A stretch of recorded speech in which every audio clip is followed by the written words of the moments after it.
Así que esto va a tratar sobre la historia después de la construcción de las murallas de la ciudad. Ahora, examinamos la última hora. Que hay una historia diferente para el templo en sí y otra para la muralla de la ciudad, ¿verdad? Entonces, en el año 516 a.C., el templo fue reconstruido. Pero durante mucho tiempo, durante 72 años, el templo no tuvo murallas que protegieran la ciudad. Y por fin, en solo 52 días, las murallas de la ciudad se construyeron alrededor del templo en el año 444 a.C. Entonces pensamos, wow, por fin hemos terminado. Pero, como bien indica el título, esta es una historia posterior a la construcción de la muralla de la ciudad. Vale, veamos. No. ¿Qué demonios? Ah, vale. Déjame. Bueno. Bueno, está bien. Break time igual a 0.5 S barra diagonal pop. Oh, no puede ser. Vale, de acuerdo. Entonces, simplemente se construyeron las murallas de la ciudad alrededor. Ahora hay una muralla visible. Pero ese no fue el final, porque hay historia después. No podemos decir que la comunidad del pacto fue completamente restaurada solo con la muralla visible, porque una restauración no puede ocurrir solo por fuera. La restauración interna también es muy importante. Vamos a ver esto. Ahora, ¿qué tipo de historia hubo después de que se construyó la muralla de la ciudad? Verás a lo largo de la historia que hubo muchos ataques para evitar que tanto el templo como las murallas de la ciudad fueran reconstruidos. Ahora, aunque las murallas de Jerusalén se terminaron en el año 444 a.C., hubo amenazas de un hombre llamado Tobías y su gente. Así que esto significa que solo la muralla exterior no es suficiente, porque todavía habrá amenazas. Entonces, ante esto, para proteger a su pueblo, Dios inició una reforma espiritual interna. Y la figura clave de hoy será estas. La última clase fue sobre Nehemías, ¿verdad? Esta clase va a ser sobre estas. Así que primero veamos qué tipo de amenazas había. Bien, las murallas estaban terminadas. Debería haber protección, ¿no? Pero verán que, aunque la muralla estaba terminada, todavía había un grupo de personas, los nobles de Judá, que empezaron a comunicarse con Tobías, quien estaba fuera de la muralla. Eso está en Nehemías, capítulo 6, versículo 17. Dice que en esos días muchas cartas iban de los nobles de Judá a Tobías. Nobles se refiere a personas que son muy influyentes, las figuras prominentes de la sociedad, ¿verdad?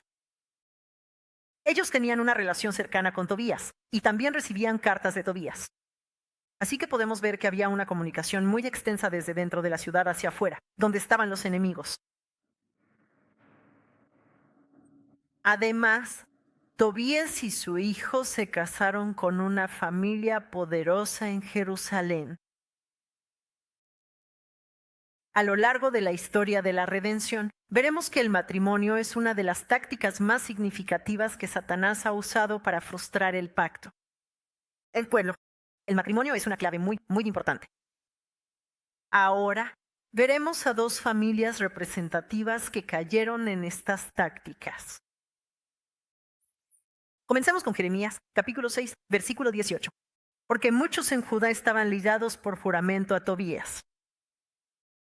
¿Por qué gracias? Él era yerno de Secanías, hijo de Ara, y su hijo. Joanán se había casado con la hija de Mesulam, hijo de Berequías. Empecemos con Tobías. ¿Quién era Tobías? Él era Isempi, el amonita. Y a lo largo de estas 3 últimas conferencias, examinamos el ferviente deseo de Dios de construir el templo y también la ciudad, ¿verdad? Tanto así que lo profetizó a través de sus profetas, cientos de años antes de que realmente sucediera.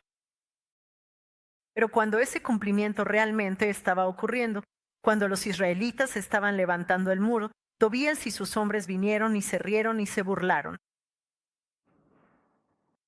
Y ridiculizaron esta obra asombrosa que Dios había planeado tan cuidadosamente. Dijeron que si un zorro saltara sobre estos muros, se vendrían abajo. Él era Tobías. Y aún así, ¿quién se casó con su familia? Miren, vimos en el versículo 18, Ara y su hijo, Sequenías y su hija, casados con Tobías. Así que tienen una hija, tienen un hijo, Jonam. ¿Quién es este Ara? Bueno, vemos el registro de Ara en la Biblia. Él era, como digo aquí, como un miembro fundador, en términos de hoy, sería como el miembro fundador de una iglesia, una figura muy prominente. Porque, recuerden, hubo como un primer, segundo y tercer regreso del cautiverio babilónico, ¿verdad? Bueno, su nombre aparece entre la gente, entre aquellos que regresaron durante el primer regreso. Bien, cuando Ciro decretó por primera vez que todo el pueblo que sea de Dios, que desee construir el templo para Dios, regrese a Jerusalén. Así que estos eran como los patriotas, los creyentes fervientes que querían regresar y reconstruir la casa para Dios, ¿verdad? Así que realmente son una familia devota. Pero verás que su nombre no aparece entre la gente que regresó la segunda vez. Además, verás a lo largo del libro de Nehemías que al final del tercer regreso, construir el muro de la ciudad no fue el final. En el libro de Nehemías, el final es este. Estas personas que ayudaron a construir el muro de la ciudad y dedicaron toda la ciudad a Dios, sellaron un pacto. El mismo pacto que se hizo con Moisés hace miles de años. Y dice, vamos a volver a ti, Dios. Y vamos a ser personas de tu pacto. Así que sellan el pacto, ¿verdad? Pero esta familia de Ara, sus nombres se encuentran entre esas personas que sellaron el pacto. Entonces, ¿cuál es el sentido de regresar? Primer regreso, segundo regreso, tercer regreso, si no logran firmar el pacto con Dios, ¿verdad? Así que no formaron parte de la restauración del pueblo del pacto. Así que me gusta comparar a este grupo como los miembros fundadores que estaban bien encendidos al principio en la iglesia, ¿verdad? Pero con el tiempo, esta es la primera generación realmente apasionada. Hace tiempo y llega la segunda generación. Más o menos. Y la tercera generación se casa con el enemigo de Dios. Así que vemos este fenómeno a medida que pasa el tiempo. La gente se aleja del pacto de Dios y pierde el propósito por el cual regresaron de Babilonia en primer lugar. Y sus hijos no recibieron la fe ni el pacto de parte de sus padres. Así que se secularizaron y terminaron tomando el lado del enemigo de Dios. Y creo que esto también dice mucho sobre la realidad de hoy en día. Ahora, echemos un vistazo a su hijo, Jehohanan. ¿Con quién se casó? Bien, entonces la segunda parte del versículo dice, el hijo de Baracaya, Mesulam, y su hija se casó con Jehohanan, ¿verdad? Dice que su hijo, Jehohanan, se casó con una hija de Mesulam, hijo de Baracaya. Y lo describí como un miembro muy entregado, ¿ok? Que trabaja muy duro, está presente en todas las actividades de la iglesia y realmente dependemos de él. Bueno, este hombre aparece durante la construcción o reparación de las 42 secciones. Sabes, las 42 secciones de la muralla de la ciudad se terminaron en solo 52 días. Y te puedes imaginar lo intenso que fue el trabajo. Pero aquí, este hombre, Mesulam, aquí, fue mencionado en 2 secciones de la muralla. En la sección 6 y la sección 40, en Nehemías 3, versículo 4, y Nehemías 3, versículo 3. Así que era un hombre realmente fiel. Trabajó más duro que la mayoría de las personas. Pero adivina qué, Tobías apuntó a una familia justo así. Él es realmente fiel y trabajador en la iglesia, ¿verdad? Así que podemos ver que su nombre, Mesulam, en realidad significa amigo o aliado. Se suponía que el nombre era para referirse a ser amigo o aliado de Dios, ¿verdad? Pero en cambio, porque no transmitió la fe del pacto a su hija, ¿verdad? Y aunque lograron construir el exterior, el templo visible, fracasaron en la construcción del muro interior del templo, la muralla de la ciudad de Dios, ¿verdad? Así pues, como resultado, acabaron entregando a su preciada hija al enemigo de Dios. Bueno, esto dice mucho sobre la tarea que debe realizar la iglesia hoy en día. ¿Cómo vamos a luchar contra el tiempo? ¿Cómo vamos a transmitir la fe generación tras generación a nuestros hijos, a los hijos de ellos y a los hijos de ellos? Esa es una tarea muy importante que tenemos que abordar. Porque todo el proyecto de construir el templo, de levantar la muralla de la ciudad, trata de ser restaurados como un pueblo del pacto. Bueno, de Dios. Así que, sin transmitir el pacto de Dios a nuestra próxima generación, esto nos muestra que no solo pasó en una generación, incluso Abraham, ¿verdad? Abraham, Isaac, Jacob y José. Las 4 generaciones fueron los principales patriarcas en el pacto de la antorcha, ¿verdad?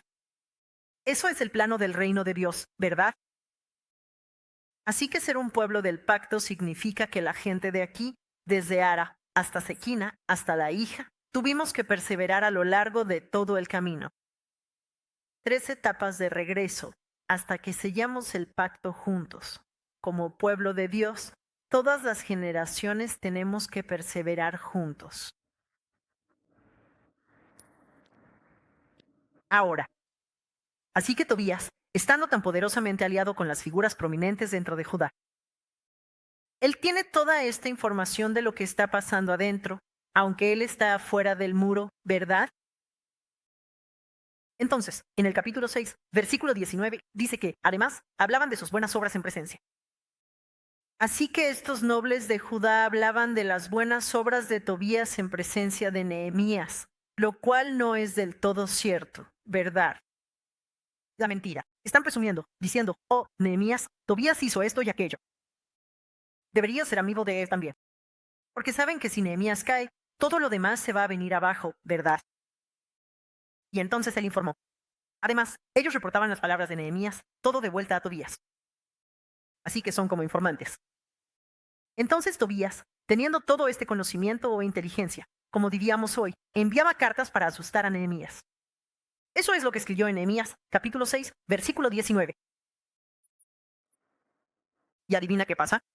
Por estas relaciones que siguen ocurriendo, más adelante, Tobías logra atravesar el muro sin romperlo. El ladrillo real.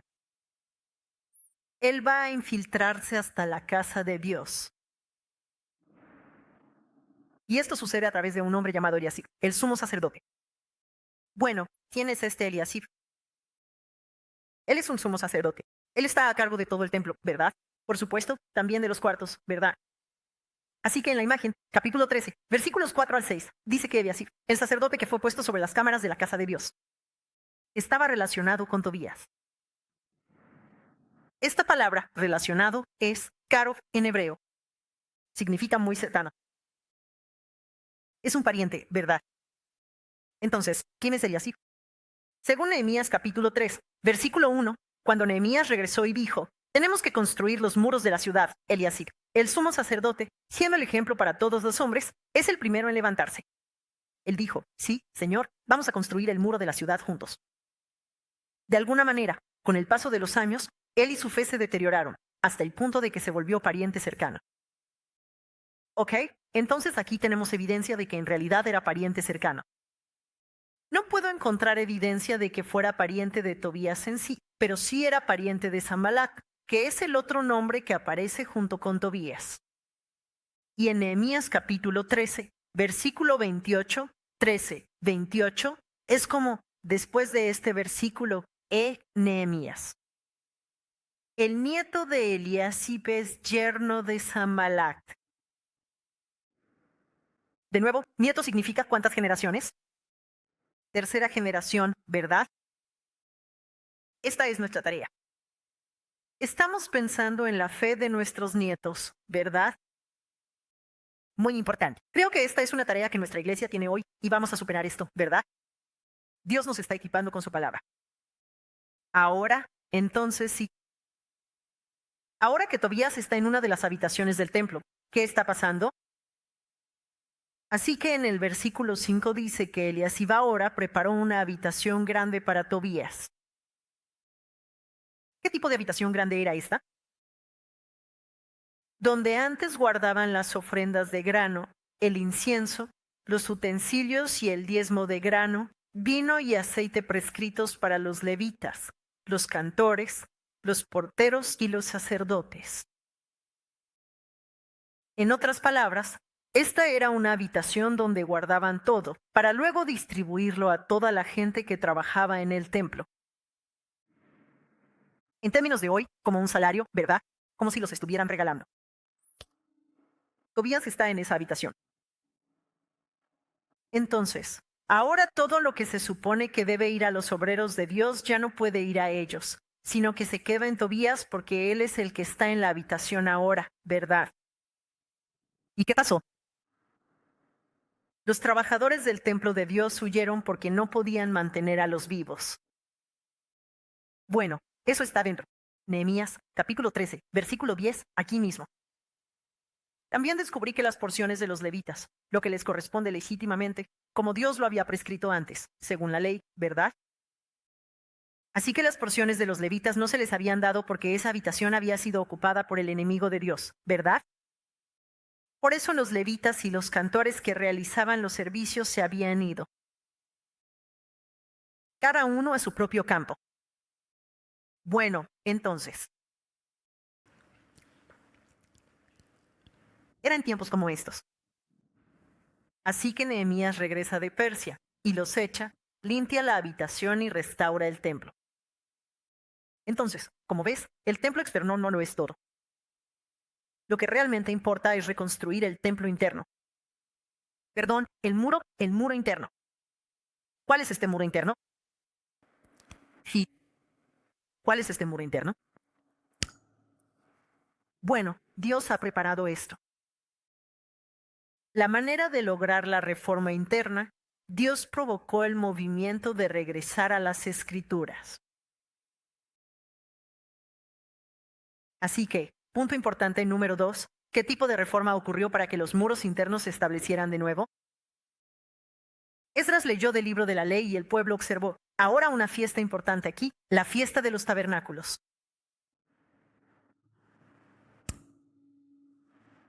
Aquí ahora, las fechas son importantes. ¿Recuerdan el día en que se terminaron los muros? Ahora aquí vimos, es el año 444 a.C., ¿verdad? La Biblia nos dice la fecha exacta. Fue en el sexto mes, día 25. 6. 25 significa que solo faltan 5 días para el séptimo mes, ¿verdad? Ahora, para el pueblo judío, el séptimo mes era un nuevo comienzo. Es un año nuevo, comienza el mes de Tisi. Bien, entonces, ¿qué fiesta se acercaba? ¿Como en el primer día del séptimo mes? Solo faltan unos días. Ese fue el momento en que terminaron milagrosamente el muro en solo 52 días, ¿verdad? Entonces, la fiesta en ese momento, ¿verdad? Así que aquí estaba la fiesta de las trompetas, que marca el nuevo comienzo. ¿Qué tan emocionante es eso? Habían terminado el muro en 52 días. Tan dramático porque hubo tantas amenazas. Si lees el libro de Nehemías, la gente intentó matar a Nehemías. Usaron todas las fuerzas armadas y todas las malas palabras.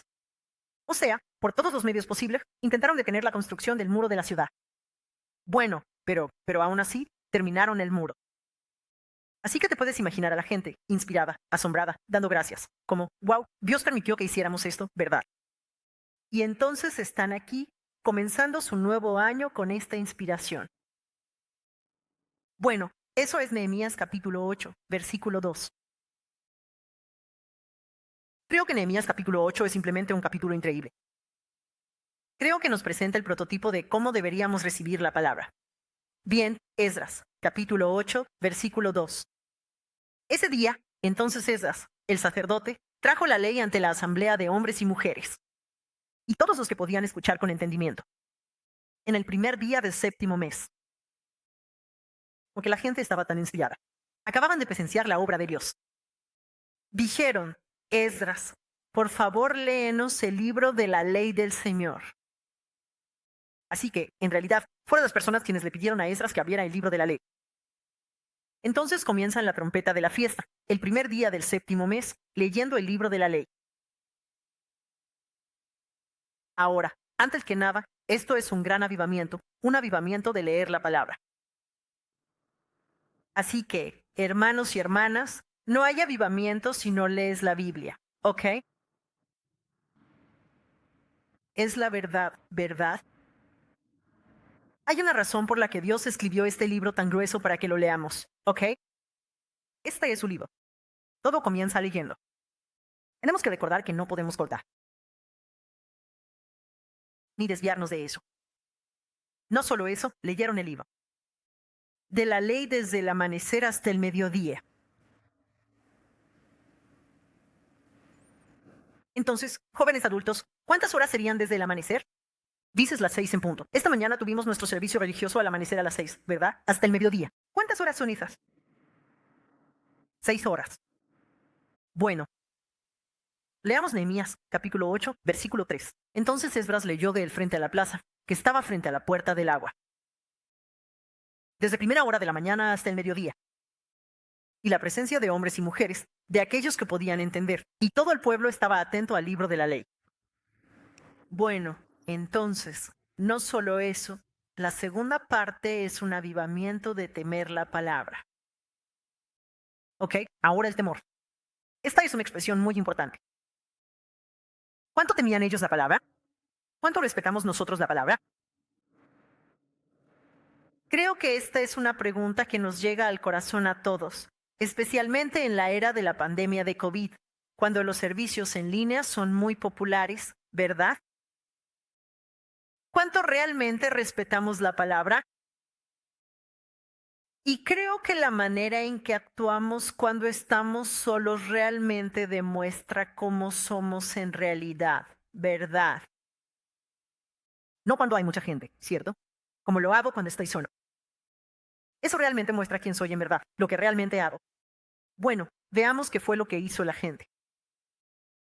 Nehemías, capítulo 8, versículo 3. Otra vez, el mismo versículo. Todo el pueblo estaba atento al libro de la ley, o sea, todos estaban poniendo mucha atención. La expresión hebrea para esto es realmente asombrosa. La expresión hebrea para atentos, atentos a. El libro de la ley significa, si lo traduces literalmente, significa que los oídos de todo el pueblo estaban en el libro de la ley. Eso significa que nuestros oídos están como pegados al libro de la ley. Así de atentos estaban las personas cuando escuchaban. Esdras leyendo el libro de la ley. Escuchaban la palabra con tanta atención que si una sola palabra caía al suelo, temían perderse de entender aunque fuera una sola palabra de la boca de Esdras. Bueno, entonces, ya saben, normalmente nuestro pastor principal en River Neville Park, él siempre lo enfatizaba. La postura básica de un cristiano es la atención. Ya saben, tenemos a algunos jóvenes adultos que acaban de salir del ejército. Bueno, en lo básico, la postura de un cristiano es la postura de atención, ¿verdad? ¿Por qué? A que podamos escuchar. Bueno, no es solo eso. Poner nuestros oídos en la palabra de Dios es un comienzo muy importante para todo en nuestro caminar de fe. Porque si nuestros oídos están en el libro de la ley o no, eso determina si soy una persona que teme a Dios o no. Por eso siempre recalca que tienes que estar en modo de atención cada vez que estamos ante la palabra. Déjame explicar un poco más. Las personas que temen la palabra o temen a Dios le prestan toda su atención. Y vamos a leer Proverbios, capítulo 2, versículos del 1 al 5. Dice: Hijo mío, si recibes mis palabras y atesoras mis mandamientos dentro de ti, Haz atento tu oído a la sabiduría. Inclina tu corazón al entendimiento, y discernirás el temor del Señor y descubrirás el conocimiento de Dios. Esto presenta una fórmula de fe muy importante. Cuando nuestros oídos están pegados al libro de la ley, entonces, ¿qué podemos hacer? Discernir el temor del Señor. Eso significa que solo desde el principio, solo al empezar, al poner nuestros oídos a la palabra de Dios, entonces realmente podemos saber qué es discernir y qué es temer a Dios y qué no es temer a Dios. ¿Está bien? No podemos llegar aquí sin esto. Y solo cuando tememos a Dios podemos conocer a Dios. Así que no importa cuántos estudios bíblicos asistas. Sí, o sea, el número importa, ya sabes. Pero lo que trato de decir es que lo que realmente importa es, ¿realmente estamos aquí para escucharlo a Él? Cuando abrimos la Biblia para leer en la mañana, ¿realmente estamos ahí con nuestros oídos en el libro, en su corazón? Solo entonces podemos aprender cómo temer a Dios. Solo entonces podemos conocer a Dios. Ahora, aquí conocer, aquí el conocimiento, dice, descubrir el conocimiento. Solo cuando discernimos el temor del Señor, entonces podemos descubrir el conocimiento de Dios. Esta palabra, conocimiento de Dios, conocer a Dios, no es un conocimiento por búsqueda académica o intelectual. Conocer a Dios es conocerlo por experiencia. ¿Ok? Por ejemplo, todos nosotros, si todos son ciudadanos de Singapur, entonces conocen al presidente de este país, ¿verdad? Todos sabemos quién es el presidente del país. No, sí, ¿verdad? ¿Pero él te conoce a ti? Aquí, conocer a Dios significa que lo conocemos por experiencia. Lo conocemos por una relación personal. Dios me conoce. Yo conozco a Dios. Tenemos esta comunión íntima. Ese es el tipo de conocimiento. Y esto comienza temiendo al Señor. Y solo podemos temer al Señor cuando nuestros oídos están atentos a la palabra. Necesitamos tener esta reforma. Necesitamos salir del modo COVID. Todos confesamos que la adoración en línea fue maravillosa durante la pandemia de COVID, ¿verdad? Pero sabemos que le faltaba como un 2%. No es lo mismo que cuando estamos todos juntos y completamente atentos a la palabra en el ambiente de adoración. ¿Verdad? Todos admitimos eso, ¿verdad? Es hora de salir del modo en línea y simplemente estar aquí, ¿verdad? Lo mejor es darle lo mejor de nosotros a nuestro Señor. Y por eso vemos Proverbios 1, versículo 7, este versículo tan famoso, ¿verdad? El temor del Señor es el principio del conocimiento. ¿Ok? Recordemos esta fórmula, ¿sí? Leer el avivamiento de leer la palabra, poner nuestros oídos al libro del Señor, eso significa estar atentos. Y entonces discerniremos lo que es temer a Dios, y entonces descubriremos el conocimiento del Señor. Que esta bendición esté sobre todos nosotros. Así que cuando Dios ve a los santos de la iglesia de Sión, o a los santos de todas nuestras, todas las iglesias representadas aquí, Dios se complace mucho. Sois mi gente maravillosa que sabe cómo satisfacer mi corazón prestando atención a mis palabras. Amén. Bueno, ¿y ahora qué? Esto lleva a un resurgimiento de la lectura de la palabra, y el resurgimiento del temor a la palabra llevará a un resurgimiento de la comprensión clara de la palabra. Bueno, así continúa el capítulo 8 de Nehemías. Entonces, ese abrió el libro. Todos están atentos a la palabra de Dios y le escuchan desde el amanecer hasta el mediodía. De hecho, eso es lo que estamos haciendo hoy. Aleluya, ¿verdad? Bueno, tuvimos un pequeño descanso desde el servicio del amanecer hasta el mediodía, pero ya sabes, estamos haciendo exactamente lo mismo. Y luego aquí vemos la lista de estas personas. De repente aparecen 13 nombres. Y sabemos que esta es una escena muy importante, porque Dios está a punto de provocar la reforma interna de su pueblo, ¿verdad? Y el hecho de que Dios haya enumerado estos nombres significa que son muy importantes. Aquí desempeñaron una función muy importante. ¿Y cuál era su función? Joshua, Boni, Serebia, Jamin, toda esta gente. explicaron la ley a la gente. Bueno, ¿y qué hicieron? ¿Qué explica la ley? Bueno, el siguiente versículo lo explica con más detalle en Leman, capítulo 8, versículo 8. Puede que no esté en el folleto que te han entregado. Leman capítulo 8, versículo 8, dice, leyeron del libro. Mira, ya no es solo Esdras, una sola persona. Estas 13 personas, los ayudantes, también leyeron del libro de la ley de Dios y tradujeron. Así que traducían para dar sentido, para que entendieran la lectura que hizo Esdras. Entonces, la palabra traducir significa cuando traduces algo, como cuando traducimos las conferencias, ¿verdad? Del coreano al inglés o del inglés al chino, ¿cierto? Eso también es traducción. Y por eso sospechamos eso. Las personas que están reunidas frente a esas ahora mismo, algunas de ellas en realidad nacieron en Babilonia o crecieron en Babilonia, así que se sentían cómodos con el idioma que se usaba en Babilonia, ¿verdad? Así que no estaban muy familiarizados con el idioma hebreo. Entonces estas personas vinieron y ayudaron a traducir el hebreo difícil al idioma caldeo. Lo que sea. Pero también esto significa, ya sabes, lo que sea, algo es muy complicado. Lo hicieron muy sencillo para que la gente pudiera entenderlo. Así que la traducción puede funcionar en ambos sentidos, ¿verdad?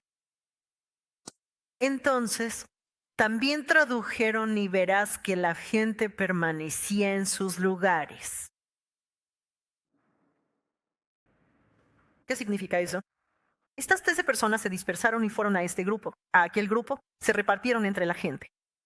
Se metieron entre la gente y tradujeron y explicaron la Biblia, ¿verdad? Así que, en términos de hoy, esto sería como un estudio bíblico súper intensivo, como el que estamos teniendo ahora, diría yo. Entonces, cuando la gente leía la palabra y temía la palabra, y verás que estuvieron de pie durante horas escuchando la palabra. Me estoy saltando todos los detalles aquí por cuestión de tiempo.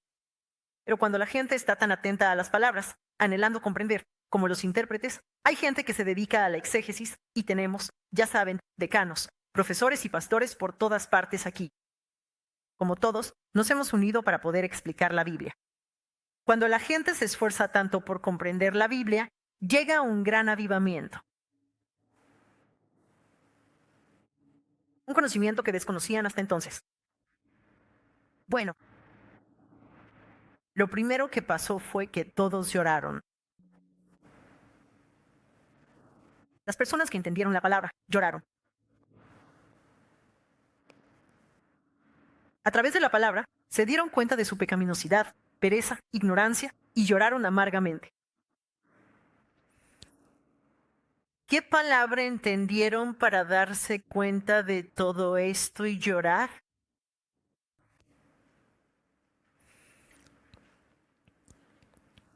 Nehemías, capítulo 8, versículo 9, ¿verdad? Perdón, todavía no es ese versículo. Pero si ven, podemos regresar. ¿Qué leyeron? ¿De dónde? Si ves el capítulo 8, versículo 8, leyeron del libro. La ley de Dios. La palabra que leyeron, la palabra que entendieron, era la ley de Dios. Los 10 mandamientos. Así que nosotros los cristianos hoy en día hablamos mucho de, entendí esta palabra profunda, este mensaje tan profundo. Tuve este despertar. Tengo la revelación del entendimiento, ¿verdad? ¿Pero qué es la verdadera revelación? ¿Qué es el verdadero entendimiento? ¿Qué es el verdadero despertar? ¿Quién necesita la ley? Los que quebrantan la ley. El hecho de que esa palabra, los mandamientos de Dios, llegaran a nosotros, nos dice que somos pecadores. Pero Dios no da la ley para condenarnos, sino que Dios da la ley para que, si nos estábamos desviando del camino, de la relación correcta con Dios, entonces la ley nos sabe entender por qué estábamos desalineados de Dios y nos regrese a la relación correcta con Dios. Esa es una palabra de Dios. Esa es una ley de Dios, ¿verdad? Creo que ese es el entendimiento más grande y profundo de la palabra.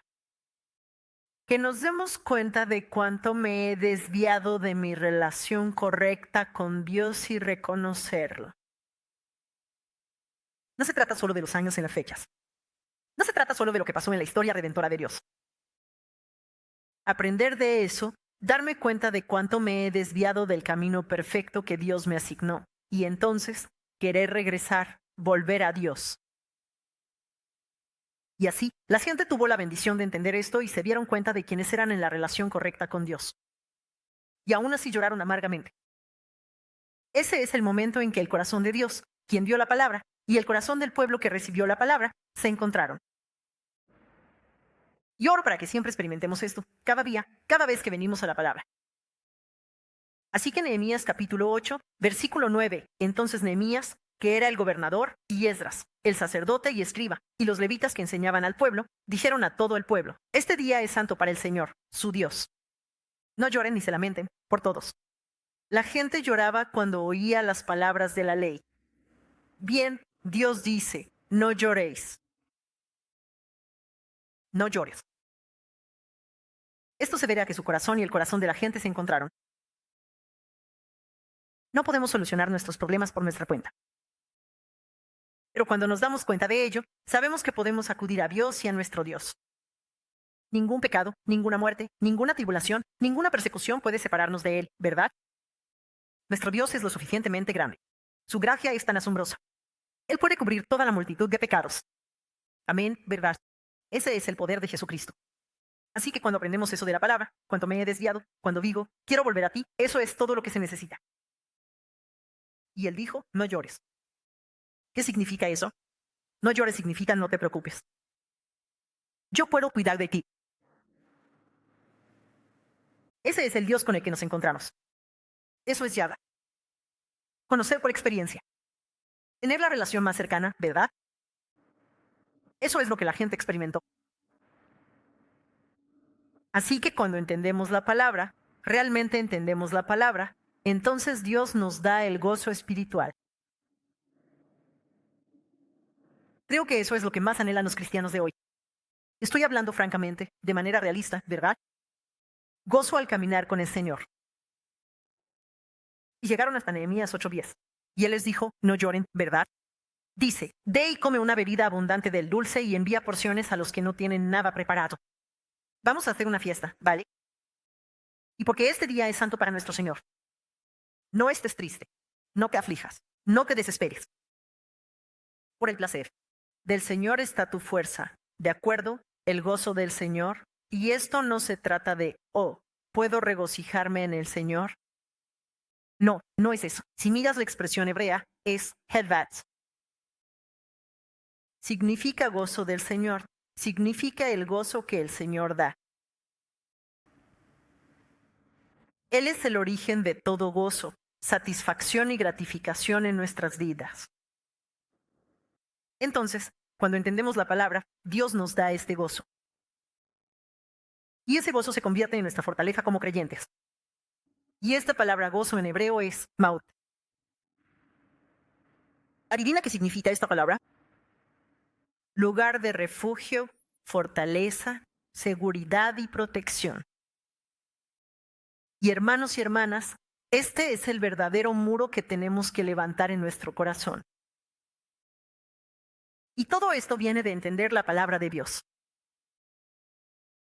Y cuando lo hacemos, Dios nos llena de este gozo increíble que no podemos obtener de ningún otro lugar en este mundo. Y cuando tenemos esto, y me doy cuenta, ya sabes, el dramático primer regreso, segundo regreso, tercer regreso, la reconstrucción del templo, la milagrosa reconstrucción de la ciudad en 52 días, bueno, todo eso, y todo se reducía a esto. Bocas, todo lo que está pasando en nuestras vidas, altibajos, reconstruir y derribar, caer y levantarse. Todo esto se reduce a este punto. Yo encontrándome con el corazón del Padre a través de la palabra y obteniendo gozo al saber que Él se encargará de todas mis debilidades y fragilidades. Y Él está conmigo en cada paso del camino, incluso cuando soy un pecador. ¿Verdad? Tenemos que experimentar eso. Y ahí es a donde vamos, sin duda. Entonces, ahora está esto, lo que llamamos el efecto ola, ¿verdad? Como el efecto mariposa. Las cosas pequeñas se van expandiendo, ¿verdad? Entonces, mientras más entendemos la palabra, lo que pasa es que más personas anhelan profundizar en la palabra, ¿ok? Entonces, lo que pasó fue que en el primer día del séptimo mes, en la fiesta de las trompetas, la gente, todos como nosotros ahora, jóvenes y mayores, todos de pie, escuchando la palabra de Dios por muchas horas, y se dan cuenta, oh, estábamos tan equivocados, ¿verdad? Queremos volver al Señor. Queremos hacer esto. Así que hagamos una fiesta. No te preocupes, no llores. El Señor es nuestra alegría, ¿verdad? ¿Verdad? Y al día siguiente, ellos dicen, no, esto no es suficiente. Necesitamos regresar por más. Así que los líderes del pueblo regresan. ¿Con quién? Con Esdras, el escriba y sacerdote, que era excelente, que era experto en la ley del Señor. Bien, entonces, Nehemías capítulo 8, versículo 13 dice, entonces, en el segundo día, ¿verdad? Los jefes de las casas paternas de todo el pueblo, los sacerdotes y los levitas, se reunieron con Esdras, el escriba, para que pudieran obtener entendimiento de las palabras del Señor. Aquí, obtener entendimiento. Esta palabra significa, es una llamada en hebreo. Significa como investigar meticulosamente, profundizar, diseccionar, ¿verdad? Y no solo eso, sino llevarlo a la práctica en nuestras vidas, eso es entendimiento. Entonces, cuando la gente tiene este tipo de corazón hacia la palabra de Dios, Dios les concede una gran revelación, un entendimiento profundo. Dios le dio a la gente la fuerza para dar el fruto de guardar la ley. A menudo tratamos de guardar la ley por nuestra cuenta, ¿verdad? Pero aquí, Dios nos dice que es el quien nos da la fuerza para obedecer la ley y dar fruto. Ahí es donde entra la fiesta de los tabernáculos. Cuando entendemos la palabra, Dios nos capacita para obedecer y dar fruto. Aleluya. Está bien. Todo esto comienza con entender la palabra. Así que al entender la palabra, el pueblo de Israel descubrió cómo guardar ella. ¿Cuál fiesta? Sí, podrías pensar, ¿por qué de repente la fiesta de los tabernáculos, verdad? Ok, vamos a Nehemías capítulo 8, versículo 14. Entonces, los líderes se reunieron en la casa de Esdras el segundo día, ¿verdad? Y luego, lo siguiente. El versículo dice que encontraron. Esta palabra, encontraron, es matzah, y no significa solo que encontraste algo por accidente. Es como, después de una consideración y una investigación meticulosa, ¿verdad? ¿Qué fue lo que finalmente descubrieron? Escrito en la ley, como el Señor había mandado por medio de Moisés que los hijos de Israel debían, como debían vivir en tabernáculos durante la fiesta del séptimo mes. ¿Ok? Aquí, matzah es encontrado. Y entonces, al entender esta ley, estas regulaciones y estatutos, como se supone que deben guardar la fiesta de los tabernáculos, finalmente lo entendieron. Así es como se supone que debemos celebrarla. Entonces, el siguiente versículo, versículo 15. Así que proclamaron y difundieron la proclamación en todas sus ciudades y en Jerusalén, diciendo, todos salgan a las colinas y traigan ramas de olivo silvestre, ramas de mirto, ramas de palma y ramas de otros árboles frondosos. Y vengan y hagan tabernáculos como está escrito. Pero fíjense en las fechas, todo sucedió en su debido tiempo. Porque la fiesta de los tabernáculos es ¿en qué día? El séptimo mes, día 15. ¿Ok? Entonces la fiesta de los tabernáculos es el día 15 del séptimo mes. Bien, ahora, para que el pueblo pudiera celebrar la fiesta de los tabernáculos en el día que Dios instituyó. Ahora sabemos por esto que la gente no tenía idea sobre la fiesta de los tabernáculos. No sabían la manera correcta de celebrar la fiesta de los tabernáculos, ¿verdad? No podían saberlo mejor. Pero aún así, el día que la gente olvidó, Dios no lo hizo. Dios sabe que el 15 del séptimo mes es la fiesta de los tabernáculos. Así que para que la gente pudiera entender y celebrar esta fiesta, Dios permitió que terminaran el muro en solo 52 días. El día 25 del sexto mes, ¿verdad? Y la gente está inspirada. Esto sucedió antes de la fiesta de las trompetas. Imagínate que se hubiera extendido hasta la fiesta de las trompetas una semana más, ¿verdad? entonces no se habrían reunido para escuchar lo que fuera, ¿verdad? Así que terminaron el muro a tiempo, y en el primer día del séptimo mes, terminaron todo, están llenos de inspiración. Wow, lo terminamos por la gracia de Dios. Así que queremos escuchar la palabra de Dios, ¿verdad? Y además de eso, hubo un gran obra del Espíritu Santo. La gente está llena y como que se arrepiente. Así que el segundo día quieren que leas, quieren entender más. Sienten la inspiración de Dios, sienten la inspiración del pueblo, así que se sumergen en la palabra para obtener entendimiento.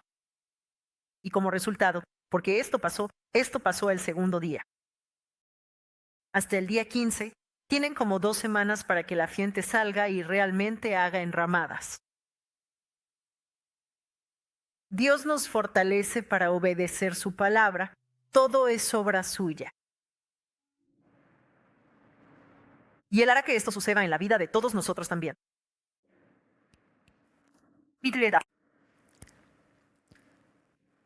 Así que todos obedecieron. ¿Y sabes qué? ¿Cómo registró Dios esto? Esto desde ahora. La perspectiva de Dios, ¿verdad? La imagen hasta el 8, versículo 17. Dios dice que toda la asamblea de los que habían regresado del cautiverio. Este es su verdadero propósito, ¿verdad? Regresaron del cautiverio, hicieron enramadas y vivieron en ellas. Y la fiesta de los tabernáculos dura 7 días. Entonces, del día 15 al 22, ¿verdad? Y esto es lo que dice. Los hijos de Israel en verdad no lo habían hecho. ¿Desde cuándo? Desde los días de Josué, hijo de Nan, hasta ese día. ¿De cuánto tiempo estamos hablando aquí? ¿Cuándo fueron los días de Josué? ¿Cuándo fue que los israelitas entraron en Canaán, verdad? Entonces, ¿en qué año fue eso? 1406, ¿verdad? Así que la ley de la fiesta fue dada para que la gente la guardara una vez que entraran en Canaán. Entonces, si empiezas desde 1406, ¿qué día es ese? Esto es en el 444 a.C., ¿verdad? La muralla de la ciudad fue terminada. Entonces estamos hablando de hace 962 años, Dios le dio su palabra a Moisés. Y estas personas en los días de Nehemías, con la ayuda de Esdras, cruzaron el tiempo. Esos 962 años atrás, tomaron la palabra, trajeron esa palabra y presentaron el fruto de la palabra a Dios. Él se acuerda de eso. Nunca, ni una sola vez, el pueblo dio el fruto de mi palabra. Y creo que el hecho de que estemos aprendiendo esto, que estemos aprendiendo sobre lo que hizo esta gente con Esdras, es porque Dios quiere lo mismo de nosotros. En nuestra iglesia en Pyongyang, de hecho, tenemos la puerta del agua. Todo esto sucedió en la imagen del 8. Todo sucedió en el lugar llamado la puerta del agua. Está bien, la plaza frente a la puerta del agua. Y ahora me doy cuenta, ¿sabes por qué? Porque hay tantos nombres en la Biblia, nombres de lugares con los que podrías nombrar estos sitios, ¿verdad? Pero me di cuenta, wow, la reverenda Emma Park realmente quería que la gente celebrara la fiesta de los tabernáculos de la manera correcta, como Dios quiere que lo hagamos. Así como en Nehemías, capítulo 8, versículo 17. Entonces, ¿por qué es tan importante la fiesta de los tabernáculos? ¿Verdad?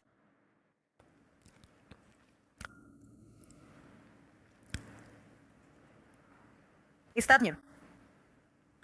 Entonces, la fiesta de los tabernáculos, si ves en Nehemías 8, versículo 18. La gente entraba en la enramada y la mamá y el papá llevaban a sus hijos. Y vivían en una tienda de campaña durante 7 días. ¿Y qué hacían en la tienda durante esos 7 días? Veamos Nehemías 8, versículo 18. Y leía del libro de la ley de Dios, todos los días, desde el primer día hasta el último día. Ahora, esto es capítulo 8, versículo 18. Está hablando de la fiesta de los tabernáculos. Del primer día al séptimo día, cada día leían el libro de la ley. Les leían la palabra antigua, ¿verdad? Y en el octavo día tenían la asamblea solemne, según la ordenanza. Eso fue lo que pasó. Entonces, ¿por qué es tan importante la fiesta de los tabernáculos? Esto es lo que Dios mandó, que los israelitas vivieran en tabernáculos durante 7 días para que pudieran recrear lo que hicieron sus antepasados durante el viaje por el desierto. Bien, vamos a Levítico, capítulo 23, versículo 43. ¿Ok? Levítico, capítulo 23, versículo 43, para que sus generaciones sepan que cuando saqué a los hijos de Israel de la tierra de Egipto, los hice vivir en cabañas. Yo soy el Señor, tu Dios. Ahora bien, esto es parte de donde Dios ordena a la gente que celebre la fiesta del tabernáculo. Bueno, la travesía por la naturaleza salvaje era una travesía imposible para los seres humanos. Porque la naturaleza salvaje no es un lugar apto ni siquiera para que los seres humanos sobrevivan. Estaba lleno de bestias aullantes, escorpiones y serpientes. No tienen caminos ni senderos. Estás completamente perdido, ¿verdad? No hay comida. No puedes cultivar. Sin embargo, Dios los alimentó con maná. Dios los protegió con una columna de nube y una columna de fuego. Dice que, aunque viajaron durante 40 años, sus zapatos nunca se desgastaron. Nunca tuvieron ampollas en los pies. Así que aquí, Dios está diciendo, ese mismo Dios. Ha estado contigo cuando regresaste de Babilonia. Yo te saqué de Babilonia. Estuve contigo cuando reconstruiste el templo. Estuve contigo cuando luchabas y te sentías frustrado contra todos los 72 años de frustraciones de no poder construir el muro. Pero estuve contigo en cada paso del camino, y estuve contigo cuando reconstruiste el muro en solo 52 días. Ese Dios estuvo con tus antepasados en el viaje por el desierto. Soy yo. Yo soy el Señor, tu Dios. Y hermanos y hermanas, Romanos capítulo 8, versículo 2 dice, te he liberado de la ley del pecado y de la muerte. Dios también nos ha sacado a nosotros. Y desde entonces hemos estado en el viaje espiritual, ¿verdad? Y muchas veces parece que Él no está ahí con nosotros. Y decimos, ¿dónde está, Señor? ¿Sabes por qué estoy abandonado y varado aquí, verdad? Pero ¿sabes lo que dice Dios? Él dice, en el viaje por el desierto, en el cautiverio babilónico, en el regreso del cautiverio babilónico, incluso hasta el día de hoy, yo soy el mismo Señor y estoy contigo.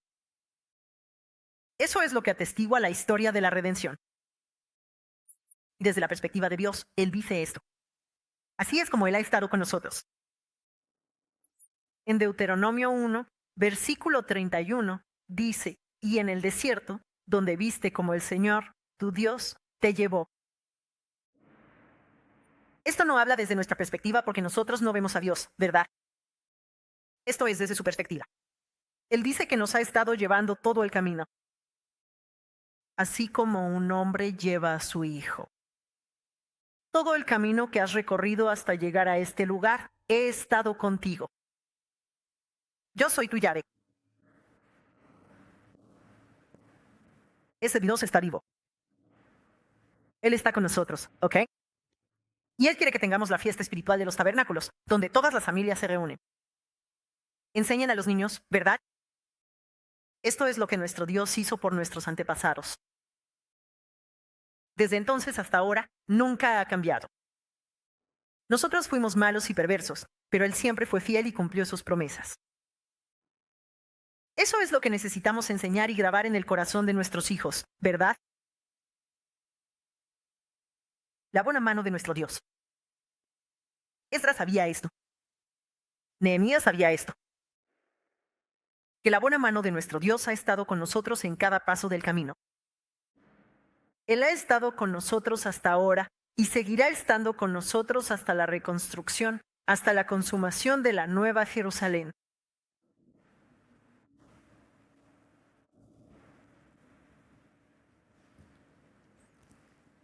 Podemos aprender la mano bondadosa de nuestro Dios, no solo a través de una simple vida cristiana los domingos. Lo siento, tengo que decirlo, ¿de acuerdo? Los cristianos que asisten a la iglesia los domingos no van a poder conocer la historia de la redención. ¿Ves cómo estas personas estaban tan absortas en el estudio de la palabra de Dios, verdad? 7 días en la cabaña, tienes que pasar tu tiempo con los niños enseñándoles la Biblia. Somos capaces de hacer eso, ¿verdad? Entonces, en la fiesta de los tabernáculos, esto es una cabaña, ¿ok? Se trata de que lo que aprendemos es realmente la historia de la redención, ¿cierto? Aquí es donde Dios enseña al pueblo, y el pueblo enseña a sus hijos. Y sabemos que el pueblo entendía la historia de la redención, porque si vas a Nehemías 9, hemos estado estudiando Nehemías 8. Así que si vas a Nehemías 9, verás cómo ellos narran su comprensión de la historia de la redención. Todo comienza con el pacto de la antorcha. Ese pacto que Dios hizo con Abraham y el viaje por el desierto. Y como salieron de ahí, entraron a Canaán y todas las avispas vinieron y los defendieron. Y luego cómo tuvieron jueces, ¿verdad? Y el pueblo era corrupto y tenían este ciclo malvado de pecar y ser perdonados y volver a pecar, ¿cierto? Y después de eso, tenemos la misma historia redentora que estamos aprendiendo hoy. Esto es lo que ellos están aprendiendo. Lee Nehemías, capítulo 9. Es exactamente lo mismo, ¿ok? Y de ahí surge el verdadero agradecimiento. Y quiero que citen el sermón del reverendo Evan Park del 21 de noviembre de 2010. Él habló sobre el mayor día de acción de gracias en las enramadas. Y lo que él dijo es que, una vez que las personas entienden la historia redentora y cómo Dios ha sido fiel a través de las generaciones, a pesar de lo pecadores que somos, y una vez que uno entiende que Dios está contigo, no importa a dónde vayas, ya sea en el cielo o en el infierno, entonces de esa persona brotará un verdadero agradecimiento. Gracias por tu buena mano que ha estado conmigo en cada paso de mi vida. Ese agradecimiento será más explosivo que la dinamita, dijo él. Ese agradecimiento es la mayor sanidad, la medicina más grande a la que los seres humanos pueden acceder. Esto es lo que Dios quiere darnos, el gozo Mautz del Señor. Por eso pasamos por actividad. Regresen a la construcción para que podamos volver a la palabra, todos. Y no solo para nosotros. Tenemos que aprenderlo bien. Tenemos que hacer un llamado para profundizar en la palabra, analizarla y entenderla. Así finalmente podremos tener la verdadera comprensión y compartirla con nuestros hijos, con los hijos de ellos y los hijos de sus hijos. Esa es la única manera en que podemos evitar, ya sabes, las 3 generaciones de familias que se casaron con la familia de Tobías. Eso puede evitar que eso suceda. Está bien. Aquí tengo unas fotos de lo real, la fiesta de los tabernáculos que se celebra hoy en Israel. Sabes, la gente judía es increíble. Todavía la celebran. ¿Ves a esta mamá aquí y a los niños afuera? ¿En dónde? En el desierto. Enseñando que tus antepasados han caminado por este viaje en una tienda como esta, y Dios estuvo con ellos, y el mismo Dios está con nosotros, ¿verdad? Y esta es la fiesta de los tabernáculos que hicieron aquí. Y también ves este gran tabernáculo aquí y puedes ver a los adultos y a los niños. Y de verdad le doy gracias a Dios por tener lo mismo aquí. Sabes, tenemos a nuestros mayores, también tenemos a la generación joven. De verdad le agradezco a nuestro Padre por permitirnos estudiar la palabra juntos aquí. Esto es realmente increíble, ¿verdad? Y luego ves la tienda aquí. Tienen todas estas fotos aquí. A explicar la misma historia redentora como lo hacemos nosotros. No somos los únicos que hicieron la historia redentora, ¿verdad? ¿Verdad? Esta es la única manera de luchar contra la edad, la generación y el tiempo. Así que incluso las personas que viven en departamentos dejan atrás sus departamentos bonitos y lujosos. Salen a sus balcones, construyen estas cabañas y viven en ellas durante 7 días. O si no tienes balcón, estás en un lugar como este. No estás tan cómodo. Vas a sentirte incómodo. No hay el lujo y la comodidad de tu casa. Solo para que puedan recordar los días antiguos. Y este es un versículo principal de toda la serie de la historia de la redención. Recuerda los días antiguos. ¿Está bien? Entonces, en conclusión, este es el avivamiento espiritual que debemos llevar a cabo. Amén. Bien. El renacimiento espiritual que supone leer la palabra de Dios, temer la palabra de Dios y comprenderla con claridad. Deuteronomio, capítulo 17, versículo 19. ¿Leemos este versículo juntos? Deuteronomio, capítulo 17, versículo 19. ¿Listo? Comenzar. Él estará con él y lo leerá todos los días de su vida, para que aprenda a temer al Señor, su Dios. tras observar detenidamente todas las palabras de esta ley y de estos estatutos, creo que esta es nuestra palabra. Amén.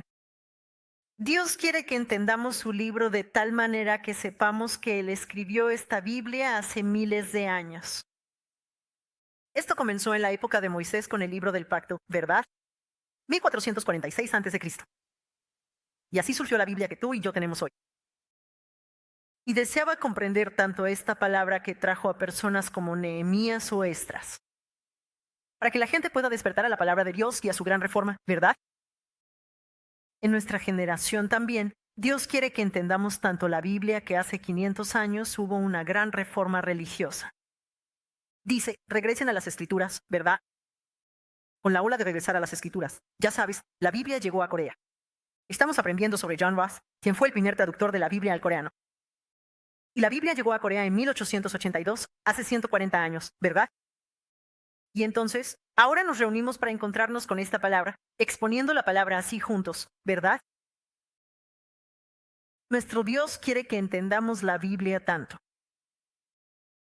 Y acabamos de ver en el video cómo era el reverendo Emerald Park, el Monte Hiri. Y ya sabes, yo pensé, wow, esto es un trabajo realmente admirable. Y él es un tipo súper increíble. Ya sabes que pudo hacer eso. Y eso siempre lo tengo en el fondo de mi mente. Pero finalmente, este año, hace unas semanas, pude ir al Monte Hiri por primera vez. Y la verdad, como pueden ver, no soy una persona muy atlética. Así que cualquier ejercicio, cualquier tipo de ejercicio, yo digo, no, ya sabes. Así que yo estaba como, oh, no creo que pueda subir al Monte Hiri. Y la verdad, estaba un poco asustada. Pensaba, no, porque es una montaña muy escarpada. Tiene como 1800 metros de altura. Así que es una montaña muy alta. Está llena de piedras. Y ni siquiera puedo caminar bien cuesta arriba. Así que puedes ver lo desanimada que estaba. Pero luego, siendo evangelista de Shiloh, toda la gente me decía, oh, evangelista, tengo esta petición de oración. Tengo esta petición de oración. Escuché que vas a ir al Monte Hiri. ¿Puedes orar por eso? Y luego otro chico llega con unos calcetines para escalar. Y yo pensé, bueno, ya no puedo negarme. Así que dije, está bien, y ve, Dios. Tengo todas estas peticiones de oración. Tengo que orar por ellas. Estoy segura de que no vas a matarme. Así que subo a la montaña. Fue tan difícil, tan difícil. Pensé, bueno, tengo que recordar que debo orar. Y luego, como que la cima está bien. Todos van a la cima. Pero su lugar de oración está fuera de la cima, como detrás, en un sitio muy desconocido. No hay ningún sendero que lleve a esa cueva que ves. Tuve que arriesgar mi vida. Y uno de nuestros muchachos de las fuerzas especiales estaba ahí, por suerte. Y él dijo que cada vez que viene aquí, va al sendero a ver si puede encontrarlo, porque hay tanta neblina. No puedes encontrar un camino, y de hecho, literalmente, ya sabes cómo es la montaña, ¿verdad? El acantilado es como que das un paso y te caes. Así de angosto es el camino. Sabes, como que definitivamente estoy exagerando. Perdón, probablemente tú subiste muchas veces. Yo solo fui una vez y fue una experiencia única en la vida para mí. Así que no hay ningún sendero. Y luego él dijo, tal vez no deberíamos ir. Y entonces nosotros dijimos, está bien. Yo dije, está bien, no tengo problema con eso. No necesitamos ir al puesto de oración, no necesitamos arriesgar la vida de todos, ¿verdad? Gracias. Pero luego él dice, bueno, ¿podemos orar al respecto? Y yo dice, está bien. Así que, siendo tan cobarde como soy, lo confieso ante ustedes. Entonces oramos, como, Dios, sabes que vinimos hasta aquí arriba. Y realmente queremos ir donde el reverendo Park estaba orando. Y, ya sabes, solo ayúdanos ahí para que podamos orar. No hay camino. Hay un acantilado. Y luego hay como una madera delgada. Y tienes que, como, cruzar la madera así. Y estás como, literalmente pegado a la pared, ¿verdad? Porque si te resbalas una vez, te caes del acantilado y luego hay como una roca grande. No hay camino, así que tienes que, como, agarrarte de la cuerda y balancearte al otro lado. Y yo estaba como, entonces dijiste, esto está bien, no puedes hacerlo, ¿verdad? De verdad, yo creo que fue un milagro de Dios para mí, pero para los chicos está bien, para las chicas como yo. Así que, como que me balanceé y me caí, y luego vi la cueva, es una cueva bien chiquita. Y en el momento en que la vi, no podía pensar en ninguna otra petición de oración que, ya sabes, nuestros miembros están diciendo, como, ya sabes, mis hijos y mi esposo, tenemos tantas peticiones de oración, ¿verdad? En el momento en que caí ahí, pensé, Dios mío, este no es un lugar donde un ser humano pueda sobrevivir. Simplemente no lo era. y me quedé impactada. ¿Por qué le importa tanto Dios a nosotros? Que Él quiere que sepamos esto, que enviará a este hombre allá arriba por 3 años y 6 meses, para que podamos entender la Biblia. Simplemente me quedé impresionada.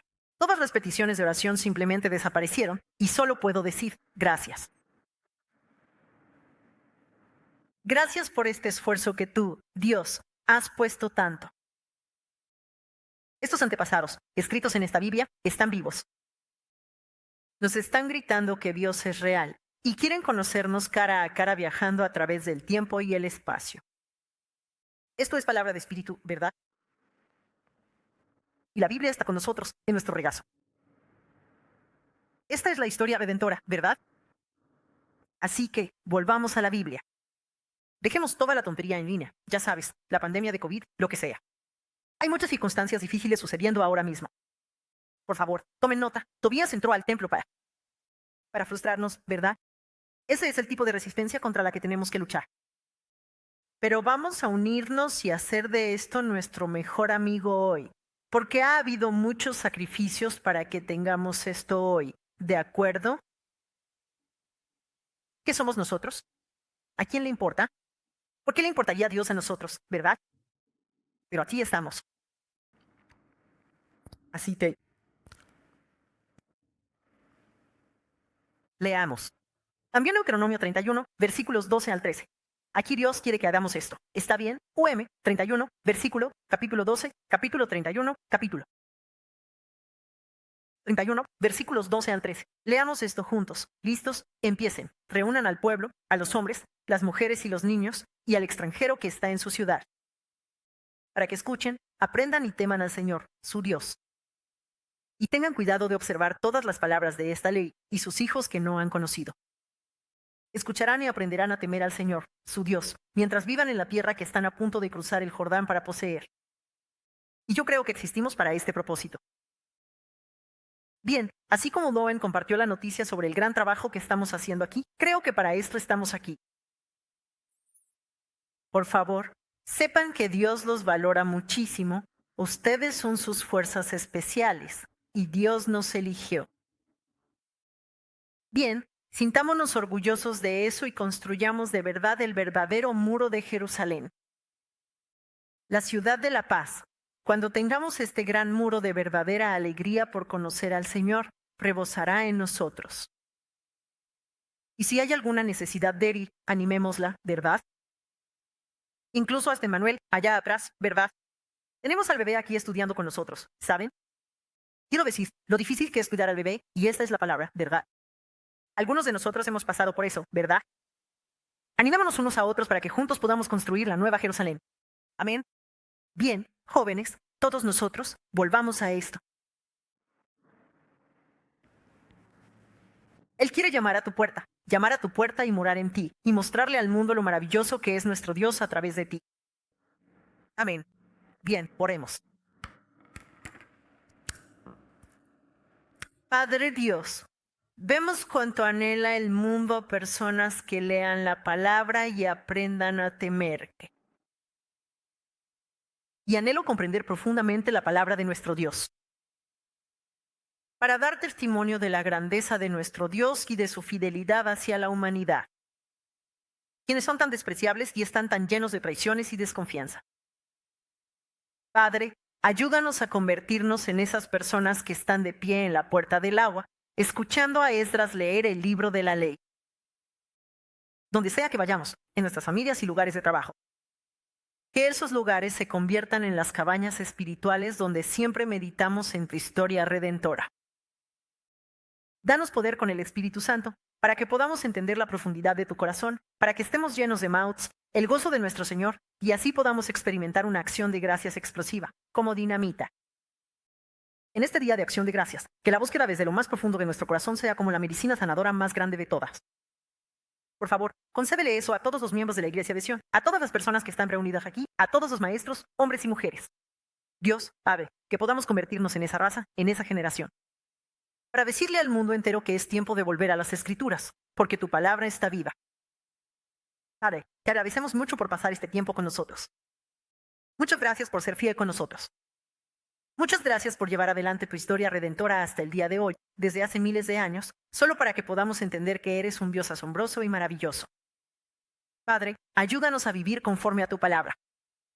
Y creemos que tú nos darás el poder para hacerlo. Te damos gracias. En el nombre de Jesús oramos. Amén.